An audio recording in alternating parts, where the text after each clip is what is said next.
Oke, Pak Dian, Assalamualaikum warahmatullahi wabarakatuh. Waalaikumsalam warahmatullahi wabarakatuh, Bu Ade.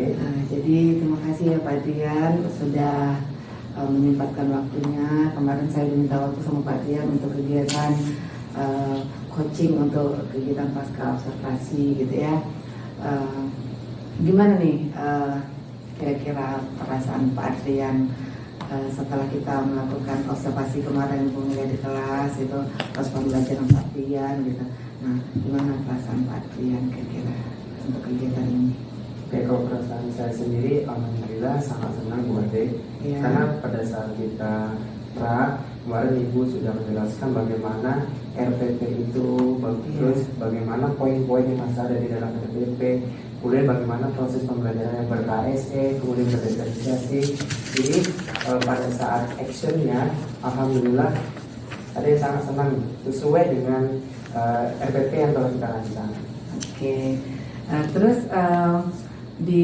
menurut Pak Adrian nih, bagaimana apa dari anak-anaknya nih, dari sisi anak-anaknya Bapak melihat proses pembelajarannya sudah sesuai dengan harapan Pak Adrian? Apakah anak-anaknya sudah APK atau mengikuti dengan baik, termotivasi dan segala macam? Ini dari sisi anak-anaknya menurut Pak Adrian gimana? Kalau dari sisi anak, dari segi motivasi, mereka pasti sangat termotivasi, Bu.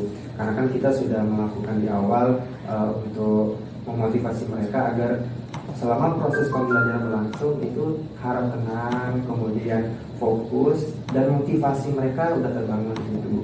Tetapi ada beberapa kendala yang dialami oleh murid ini, sebagian, Bu, ya, tidak semuanya, sebagian tidak memahami dengan aplikasi software yang saat ini sedang berkembang gitu, yang namanya PET Simulation gitu. Jadi itu kendala yang dihadapi, Bu. Rencana tidak lanjutnya mungkin seminggu sebelum kita praktikum mengenai apa itu software aplikasi itu, kayaknya ada kelas khusus lah untuk membahas bagaimana penggunaan teknologi, penggunaan simulasi itu, Bu. Karena kan anak-anak ini kadang-kadang bagaimana penalaran gambaran suatu benda bisa bergerak itu agak susah gitu kalau nggak dilihat langsung bendanya gitu. Makanya software itu sangat membantu gitu. Jadi itulah kendalanya. Jadi kemarin kan Pak Dian menggunakan praktikumnya itu berbasis ini ya, IT ya. Jadi nggak langsung menggunakan langsung bendanya asli gitu ya. Jadi rencananya besok itu ada pengenalan dulu tentang aplikasi. Selain itu apa kira-kira lagi menurut Pak Dian nih? Kelebihan dari sistem atau proses pembelajaran yang kemarin Pak Dian lakukan. Kemarin kan sudah laksanakan yang ber-KSE ya, Pak Dian kemarin sudah menggunakan musik gitu, mengajak anak-anak untuk bisa fokus, hening gitu. Kemudian apa yang Pak Dian lihat dampaknya terhadap anak-anak? Kalau kita lihat dampaknya itu sangat luar biasa, Bu Ade. Pertama, tingkat fokus mereka sudah mulai meningkat. Kemudian mereka situ sudah termotivasi bagaimana belajar itu tidak main-main gitu, Bu. Karena kita belajar itu di dalam kelas itu tidak hanya dalam bentuk materi saja gitu, emosional kita juga dilatih di situ. Jadi ada yang lihat beberapa siswa itu sudah bisa mengendalikan emosional mereka ketika belajar. Lalu dampak itu sangat luar biasa, Bu. Kemudian juga kemarin sudah Pak Dian laksanakan juga selain ber-KSE juga berdiferensiasi ya. Mungkin bisa sedikit diceritakan kira-kira apa yang Pak Dian sudah lakukan, diferensiasi apa yang sudah Pak Dian lakukan kemarin? Dari kan ada 3 nih, ada apa kemarin, ada konten, ada proses, ada produk. Nah, yang kemarin dilakukan kira-kira yang mana? Kemudian kira-kira apakah ada kendala yang Pak Dian lihat dari proses diferensiasi yang dilaksanakan? Oke, jadi pada saat itu kan kita mau buat satu kelompok dulu, ada 5 kelompok. Jadi mereka itu untuk mencari sumbernya itu berbeda-beda, Bu. Ada yang dari PPT, kemudian ada dari video pembelajaran yang sudah ada yang upload gitu, di YouTube. Di YouTube. Jadi sebelum proses pembelajaran ada sudah mengupload materi itu di YouTube gitu. Jadi ketika di kelas rasanya kurang paham dengan apa yang disampaikan, mereka bisa mengulang kembali dengan adanya di YouTube gitu. Yeah. Jadi mereka bisa fokus nih. Jadi ada yang melihat di YouTube, kemudian ada yang melihat di PPT bagaimana cara mengerjakannya, kemudian ada yang bahkan ketika itu kan disuruh membawa laptop tuh kan Bu, karena aplikasi ini juga bisa menggunakan HP, anak-anak itu juga bisa menggunakan dari HP gitu untuk menggunakan bagaimana cara penggunaan aplikasinya gitu Bu. Jadi sudah ada diferensi dua ya. Kalau produk berdiferensiasi juga kemarin itu? Produknya itu aslinya sama Bu, karena kan menentukan bagaimana simulasi ketika fluida itu bergerak gitu. Mungkin yang berbedanya itu adalah cara penentuan ketinggiannya, itu kan berbeda-beda ya pasti Bu. Tapi konsep hasilnya itu sama gitu. Cuman yang berbeda adalah bagaimana pembentukan dari aliran fluidanya saja. Jadi memang kemarin Ibu lihat untuk prosesnya sudah sangat bagus. Kira-kira selain kendala tadi anak-anak masih ada sebagian yang tidak menguasai aplikasi yang digunakan, apalagi yang mungkin Pak Adrian rasakan kendala di dalam proses pembelajaran kemarin yang perlu kita tingkatkan atau perlu kita perbaiki selain itu? Mungkin kendalanya di beberapa anak itu mereka tidak mau simulasi gitu, mereka mau langsung ke praktikumnya. Kita langsung praktikum ini, kita buat suatu dari pipa, kemudian pipanya itu naik ke atas, terus dikasih air. Mereka ada yang pengen langsung actionnya gitu Bu, tidak menggunakan simulasi gitu kan Bu. Jadi itulah mungkin rencananya untuk kedepannya kita nggak menggunakan simulasi. Simulasi ini adalah proses untuk menentukan bagaimana parameter-parameternya. Nanti actionnya mereka sendiri yang menentukan. Kayaknya seperti itulah Bu ya, yang ada bisa lihat kendala di beberapa anak. Jadi mereka jadi kira-kira menurut Pak Dian kalau anak yang seperti itu apa yang bisa kita lakukan untuk sebenarnya itu kendala atau kelebihan sih dari anak-anak menurut Pak Dian nih, mereka udah pengen langsung aja gitu tanpa simulasi, itu kira-kira mereka saking bersemangatnya apakah itu kekuatan atau kira-kira kendala? Kendala Bu, karena mereka dari simulasi itu tidak antusias gitu Bu, tidak terlalu antusias dalam proses pembelajarannya. Jadi dari mereka tidak antusias di simulasi tapi pengen langsung praktik. Dan ada beberapa anak yang ternyata IT ini sudah berkembang sejauh ini gitu, jadi makanya kurang tertarik. Ada nggak kira-kira solusi yang bisa kita lakukan untuk anak-anak yang seperti itu? Berarti kan anaknya punya kelebihan gitu. Ada nggak yang Pak Dian bisa lakukan supaya anak-anak itu terpenuhi keinginannya gitu kan, terpenuhi kebutuhannya sebenarnya sudah melebihi dari standar kita. Kira-kira apa yang bisa kita bantu mereka supaya mereka tetap semangat gitu, karena kan istilahnya kalau dibilangin anaknya berarti anak kan sudah memiliki kemampuan yang luar biasa. Tentu kita tidak bisa melakukan sama nih ya, kalau diferensiasi kan gitu, bahwa anak itu memiliki potensi yang berbeda-beda gitu ya. Jadi bagaimana sih caranya menurut Pak Dian kira-kira yang bisa Pak Dian lakukan supaya anak ini nggak bosan? Ini kan kalau kita punya anak cerdas kan, kalau kita kasih soalnya sama dengan teman-temannya misalnya 10 dengan tipe yang sama, mungkin mereka 5 menit udah selesai nih, yang lain masih setengah jam gitu, terus yang selesai 5 menit itu bisa bosan gitu. Tentu ada mungkin yang bisa Pak Dian lakukan, perlakuannya gimana kira-kira? Jadi rencananya ini tetap melakukan diferensiasi tadi. Diferensiasinya dalam proses. Jadi anak yang suka menggunakan software IT, kita suruh mereka untuk menggunakan software IT. Kemudian anak yang dia senang langsung menggunakan actionnya, mereka akan langsung menggunakan praktikum itu. Berarti tipe kinestetik gitu ya? Betul. Oke, bagus sekali. Jadi konsep diferensiasinya sudah sangat dapat sama Pak Adrian ya. Jadi dengan konsep itu kita bisa melayani anak kita dengan berbagai kebutuhan. Mungkin tidak satu persatu, mungkin repot ya kalau ada 32 anak, 32-nya tentu itu dikelompokkan tadi ya. Mungkin kalau yang kinestetik ya udah tipe ini kayak gini nih, langsung praktik. Kalau tipenya yang mungkin dia tidak suka praktik tapi dia suka atau IT, nah dikasih simulasi. Oke, bagus sekali. Jadi mungkin diferensiasi proses yang akan Pak Dian lakukan ya. Selain itu menurut Pak Dian untuk aktifan anak gimana selama proses pembelajaran? Apakah semuanya sudah terlibat aktif atau gimana? Kalau untuk keaktifan itu sudah 98% ada yang katakan semuanya terlibat aktif gitu kan Bu. Karena kan itu kan kerjanya kemarin itu dia terbagi-bagi tuh, ada yang mengerjakan untuk bagaimana simulasinya, kemudian ada yang untuk mencari berapa besar ketinggiannya, jadi semuanya sudah terlibat. Tugas yang Ya, berbagi tugas. jadi berbagi tugas mereka semuanya Bu. Jadi untuk keaktifan tidak terlalu masalah. Tidak terlalu gitu ya. masalah.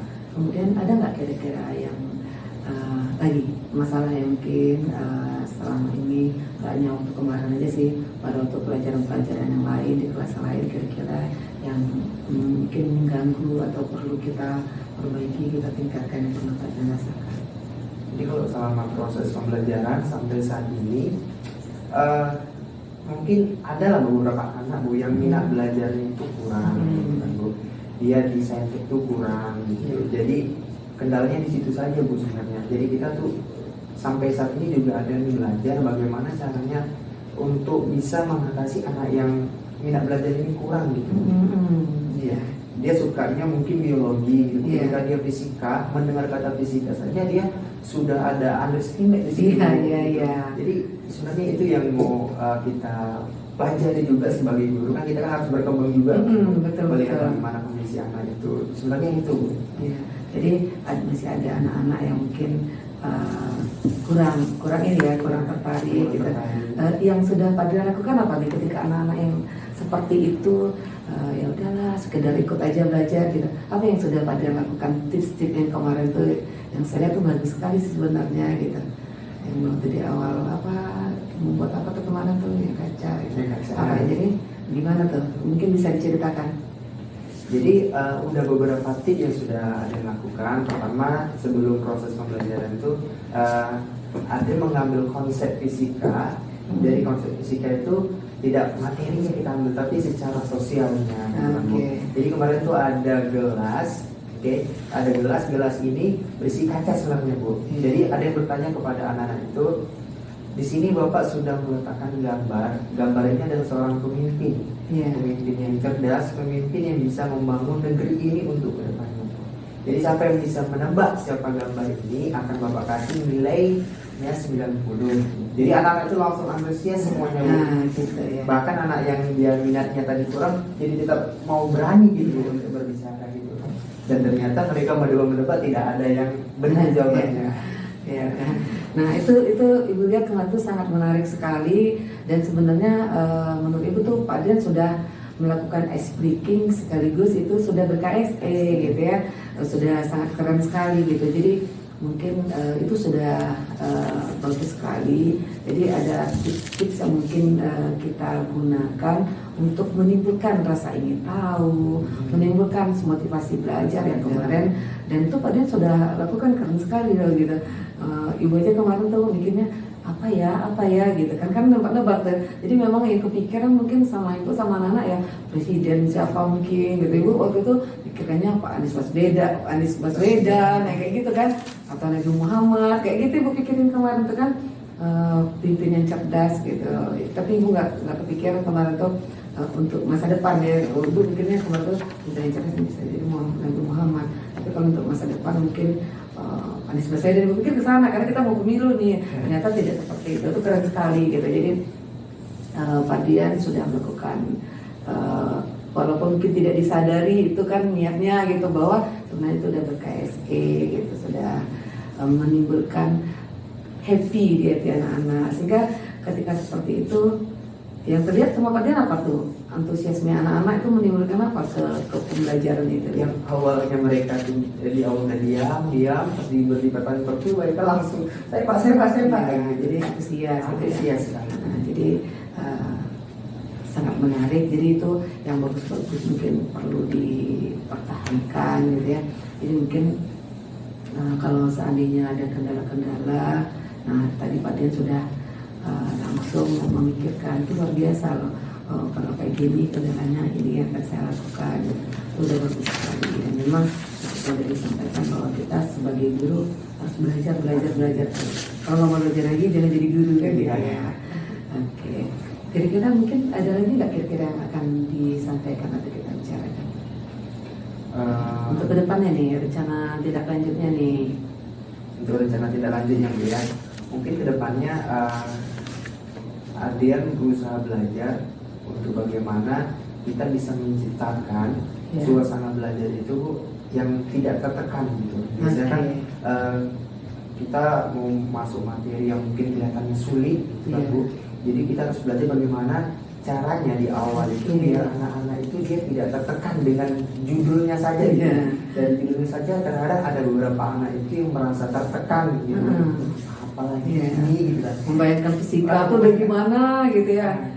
Makanya ada yang selalu belajar Bu, bagaimana fisika ini kita olah menjadi suatu kontekstual yang sebenarnya itu terjadi dalam kehidupan sehari-hari mereka. Benar sekali, benar. Jadi mereka tuh tidak langsung, biasanya kan kalau kita dulu di SMA belajar fisika langsung sulitnya gitu Bu. Jadi anak-anak itu udah langsung aduh ini hitungan lagi gitu kan. Kalau apalagi kalau bapaknya galak gitu ya. Makanya sekarang tuh ada yang selalu belajar bagaimana biar anak-anak yang sebenarnya ini dia tuh kurang minatnya terhadap fisika jadi motivasi gitu. Itu yang paling penting sekarang. Keren sekali Pak ya. Jadi alhamdulillah kalau Ibu mengamati gitu ya, bahwa Pak Adian sudah berusaha itu menciptakan suasana di kelas itu yang nyaman dulu buat anak-anak gitu ya. Anak tidak merasa tertekan. Kemudian juga sudah ada kemarin tuh saya lihat Pak Dian nampilin ice breaking itu tebak-tebakan gitu ya. Tebak-tebakan tuh keren sekali kalau gitu kan. Itu sudah merefresh lagi anak-anak yang kena aduh soalnya sulit gitu apa gitu. Jadi sebagai guru yang itu hebat itu kita melihat situasi anak-anak. Kalau anaknya sedang lagi mumet, sedang lagi apa, Pak Dian sudah bisa memaksimalkan situasi dengan baik gitu. Dan makanya sekarang ini sistem soal yang ada dibuat itu berbeda dengan yang sudah ada pada sebelumnya Bu. Jadi sistem soal yang ada dibuat ini ya literasi dan numerasi gitu. Jadi literasinya itu sebenarnya yang terjadi dalam pencarian mereka. Jadi ketika mereka membaca soalnya saja mereka sudah tertarik gitu loh. Oh ini iya ya. Ini yang saya makan kemarin gitu. Walaupun itu sebenarnya dia soalnya numerasi gitu.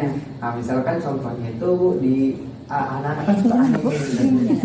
Ada anime. Jadi soalnya itu anime gitu. Anime ini lagi berjalan dengan sejauh 30 km gitu. Tiba-tiba ada kawannya ini menjatuhkan apel gitu. Jadi mereka kayak membaca dongeng gitu. Sebenarnya.